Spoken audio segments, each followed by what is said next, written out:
যদি যুদ্ধের ডাক আসে আমরা এখান থেকে আমাদের পারমিশন দেওয়া হলে আমরা সবাই ফিলিস্তিনে যাওয়ার রাজি আছি তো? আমরা সবাই দেবো। নারায়ে তাকবীর, নারায়ে রিসালাত।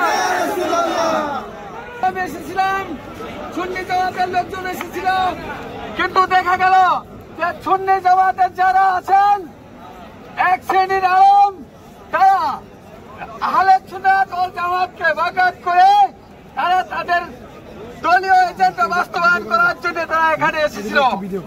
যেখানে সুন্নিরা এসেছিল নারায়ে তাকবীর, আল্লাহু আকবার বলতে বলতে নারায়ে রিসালাত। যারা রিসালাতের বিরোধিতা করে, যারা রিসালাত মানে না, তারা আল্লাহর রসুলের দুশমন। রসুল মানে কিন্তু রিসালাত মানি না, তাহলে কি রসুল মানা হবে? আমরা রসুলকে মানি, রসুলের রিসালাত মানি। যেখানে নারায়ে তাকবীর আছে সেখানে নারায়ে রিসালাত আছে, সত্য কিনা? তাই আমরা যারা রিসালাতের পক্ষে লোক, নারায়ে তাকবীর, আল্লাহু আকবার, নারায়ে রিসালাত, ইয়া রাসূলুল্লাহ, এই কথা বলার জন্য আমরা এখানে এসেছিলাম।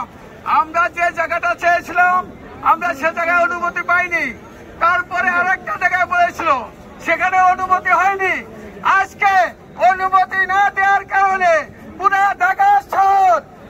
ঢাকা শহরের প্রত্যেকটা অলিতে গলিতে রাস্তাঘাটে সব জায়গায় সুন্নি জামাতের সমাবেশ হয়েছে।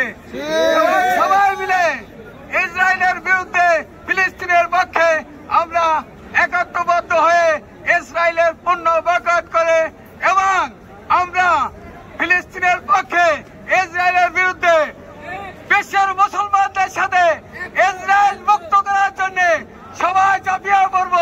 যদি যুদ্ধের ডাক আসে